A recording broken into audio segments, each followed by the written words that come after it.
habari yako? Nzuri sana. Karibu Kenya. Asante sana. Faras maxaa lagu dhahaa? Faraso.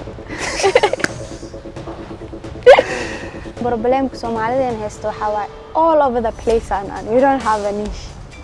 Oo yani hada one specific thing lagu yaqaano kaas lagu soo raadina.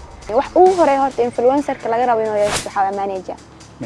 qof adi laga soo xariiro you don't go to talk to people ayaki inay ku soo raadsadaan then you say like manager-kayga joogo go talk to him yani dad badan oo followers badan haystaan way jiraan but they are not influencers influencer waxa waaye qofka yani dad ku xiran bedeli kara ama wax u sheegi kara ama ra'yigiisa qaadan karaan laakiin hadda intaas adi sameyn karin oo million subscribe na haysatid you are not influencer like libiskay dad badan ka hadlo laakiin me sameys I don't care like sometimes waxa dhacdo eventyaal inaa la tago maybe darweyn inaa soo xirto wah tan libis ma taqaan maxaa waxay soo eratay I'll be a politician by that Oh my days Oh my but like one or dadkiisa wax u qabto oo si fiican wax u sameeyo not the politicians oo hadda jiraan you will take me to Wajeer I'll take you to Mogadishu social media waa ka cabsi jiray basically so and it happened like a lot of people in a sameystaan wali soo raadina